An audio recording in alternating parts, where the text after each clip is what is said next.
Želám vám príjemný dobrý večer, vážení športoví priatelia. Vítajte pri sledovaní ďalšieho vydania Športu Plus zo štúdia Bardejovskej televízie. Jeho úvod bude patriť futbolu. Cez víkend bardejovskí futbalisti, treťoligoví futbalisti Partizana Bardejov privítali na svojom ihrisku celok Lokomotívy Košice v ďalšom ligovom zápase. Ako tento zápas dopadol, sa dozviete z našej reportáže a budeme o tomto zápase trošku hovoriť aj s asistentom trénera Jozefom Kukulským. Vrátime sa na chvíľočku k športovo-spoločenskému podujatiu, ktoré kráľovalo v minulých dňoch Bardejovu a najmä Bardejovskému radničnému námestiu a ktoré malo výrazný charitatívny podtón. Hovoriť budeme o ďalšom ročníku Cityranu a pozrieť sme sa boli aj na basketbal mladších žiačok, zástupcov teda, alebo predstaviteľiek Bardejovského klubu. Samozrejme, že tak ako v každom športe plus aj v tom dnešnom vám prinesieme aktuálny výsledkový servis. Želám vám príjemné sledovanie.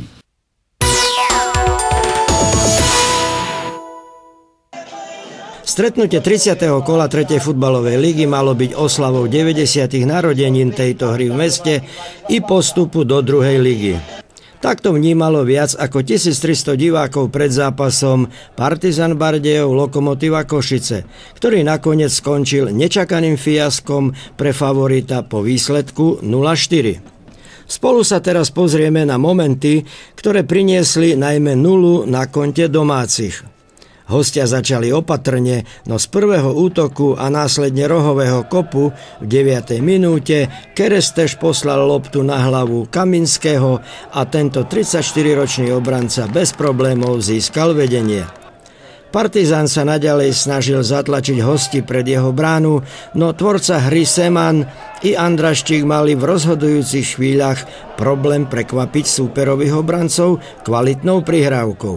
Naopak, chyby v strede poľa pribúdali, takto v 20. minúte prišiel o loptu Lukáš Zápotoka a ešte len 19-ročný Tkáč ohrozil Molčanovú bránu. Na domácich kopačkách bolo cítiť neistotu a aj keď sa kombinácia vydarila, bolo z toho postavenie mimo hry. V 26. minúte sa takmer podarilo vyrovnať Palšovi po rohovom kope Semana, ale lopta skončila v náručí pozorného Giertla. Po pol hodine hry, keď vyrovnanie neprichádzalo, chyby zadákov mohol potrestať 21-ročný Chmelo, ktorého strela tesne minula svoj cieľ pri pravej žrdi. Útoky sa striedali na oboch stranách, lenže sebavedomejší hostia sa nevzdávali najmä v súbojoch o stred ihriska. Častejšie ich vyhrávali, Seman i Lukáš Zápotoka sa nevedeli zmieriť s tesným bránením. Vyrovnanie viselo na vlásku v poslednej minúte polčasu. Strela unikajúceho Vaščaka skončila na žrdi a odrazenú loptu Tomko namieril len do obrancu. Prestriedanie hráčov i Cuprišin na hrote priniesli chvíľkové oživenie nielen na trávniku, ale aj na lavičkách, no v 53. minúte Chmelo obišiel neistého Streňa, našťastie mieril vedľa. Urastení hráči Lokomotívy nemali problémy po rohových kopoch domácich a aj znechutený Seman sa nechal vystriedať. Šikovnejší hostia vycítili krízu v hre domácich a keď Andráščík v 70. minúte takto nezužitkoval príležitosť, loptu zobrali hostia a po brejku 23-ročný Král zvýšil na 0-2. Z ďalšieho útoku Palša len za cenu faulu a žltej karty zastavil súpera. Ďalší dôležitý moment nastal v 74.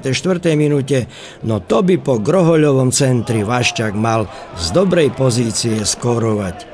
Chyb v hre domácich bolo neúrekom, fanúšikovia boli nespokojní a neverili vlastným očiam. Tomáš Zápotoka urobil takúto chybu.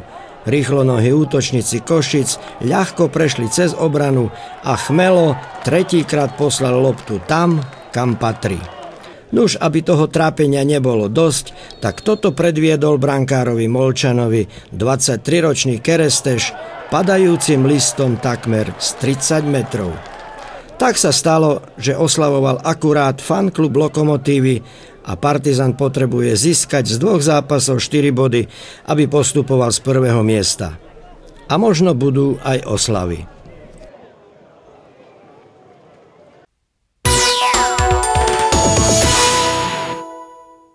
uplynulú sobotu mohli bardejovskí treťoligoví futbalisti dať vlastne definitívnu alebo takmer definitívnu podobu svojim postupovým ambíciám.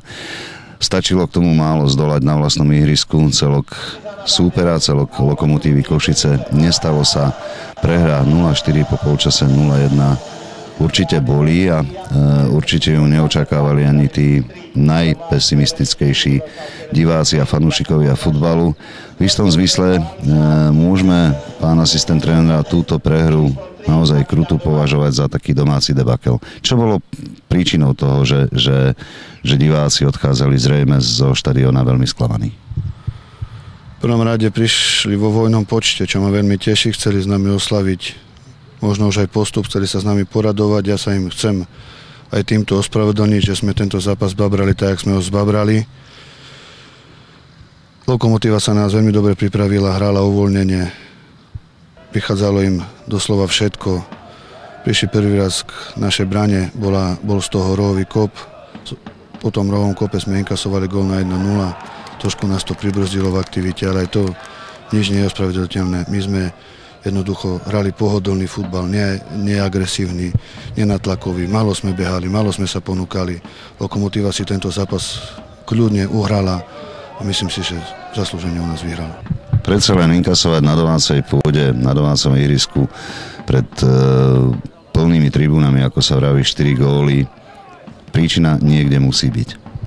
Jednoznačne musíme chyby hľadať sami v sebe, hlavne v tej defenzívnej fáze, pretože keď dostaneme za celú sezónu 20 gólov a v jednom zápase dostaneme 4, stáva sa to, určite sa to stáva. Prehrali sme na domácej pôde po 2 rokoch zápasej. Tá prehra prišla najneúnejší čas, že nikto to nečakal, ani my sami. Ale vidíte, niekedy ten kročík povestný k tomu postupu je urobiť ťažko. Ale to nie je žiadne, ak stále opakujem, žiadne ospravedlnenie, nič. Tí naši chlapci neboli tak namotivovaní, neboli tak nahecovaní, neviem prečo. Či veľká zodpovednosť, ale jednoducho tá Lokomotíva bola suverénna na tom našom ihrisku, dominovala po všetkej stránke. Prečo sme nedali gól? Hrali sme len toľko, koľko nám super nám dovolil veľmi málo a preto sme ten gól nedali. Je to skôr, alebo bolo to skôr v sobotu o fyzickej možno nejakej únavy z celej jarnej časti, alebo to bolo o tom, že v hlavách to nebolo možno usporiadané na víťazstvo? V fyzickej príprave určite nie, pretože my trénujeme, máme vytvorené podmienky, dá sa povedať, možno poviem, ale určite profesionálne podmienky, že tí naši chlapci majú vytvorené podmienky na to, že majú aj kondíciu, aj všetko na to, aj regeneračnú linku, všetko, aj niekedy trénujeme dvojfázovo, aby sme to prehrali. Dostali sme gól, psychicky sme to už neutiahli, škoda, že sme nevyrovnali do polčasu, kde ešte ten prvý polčas z našej strany bol aktívny, kde sme mali v 44. minúte čistú gólovú šancu, kde Vaščák dal do žrde, lopta sa odrazila k Tomkovi, v brane ustal iba hráč a on ho trafil. Keď sme dali gól do kabiny, mohlo to byť niečo iné. A v druhom polčase ešte sme sa trošku snažili, ešte tam bol nejaký náznak toho, že sme mohli niečo s tým zápasom spraviť, ale ako náhle sme dostali na 2-0, už bolo po nás a tam už Lokomotíva dominovala a môžem povedať otvorene, že už 15 minút dokonca nám pomaly loptu nepožičala, pretože my sme už klesli, ale nemôžu takíto hráči, skúsení hráči takto klesnúť, tam musí byť väčšia aktivita, väčšia agresivita, viac sa poubiť o výsledok, vo väčšom nasadení. Je to pre mňa nepochopiteľné, že tak sa môže mužstvo zlomiť aj príklad aj po tom jednom alebo po druhom góle. Stále ešte bol čas aj po tom druhom góle, ešte 20 minút sme mali na to, aby sme aspoň remizovali, ale tak, jak mužstvo kleslo, si to neviem vysvetliť. Takže je to skôr o také možno psychickej nevyzretosti. Úvodný gól pomerne rýchly určite zaskočí. Čakajú vás ešte 2 zápasy, hrá sa ešte do konca ročníka o 6 bodov. Náskok pred Lokomotívou Košice, druhou Lokomotívou Košice sa stenčil na 2 body, Lokomotíva však hrá už iba jeden zápas. Vás čaká Bčko Košíc a potom posledný domáci záverečný zápas s Bčkom Moldavy doma. 6 bodov je pomerne veľa a ak tie postupové ambície majú žiť ďalej, zrejme bude treba vyvinúť maximálne úsilie, aby tých 6 bodov do Bardejova prišlo. Tak určite, že áno, skomplikovali sme si to sami, z toho sa musíme dostať sami, ale aj takto máme všetko vo svojich rukách. hraje sa o 6 bodov, nám stačí na istý postup, nám stačia 4 body, s tým, že možno by stačili aj 3, ale máme zlý vzájomný zápas s Ružinou, tak preto nesmieme prehrať na Košickom Bčku a vyhrať doma s Moldavom Bčkou, takže tým pádom postupíme my. Dobre, takže oslavy postupu sa nám trošku posúvajú možno až k tomu záverečnému zápasu. My budeme chystať, vážení športoví priatelia, možno také hodnotiace, akési posedenie alebo hodnotiaci Šport Plus týkajúci sa futbalu a postupu, respektíve nepostupu bardejovských futbalistov do druhej ligy. Včas vás budeme o tom informovať. V každom prípade budeme držať palce, aby sa zverenci trénera Komanického zo sobotnejšej krutej prehry pomerne rýchlo pozbierali a aby o tých 6 bodov, ktoré zostávajú do konca súťažného ročníka 2011-2012, aby o nich zabojovali s vervou a tak, ako sme na nich zvyknutí.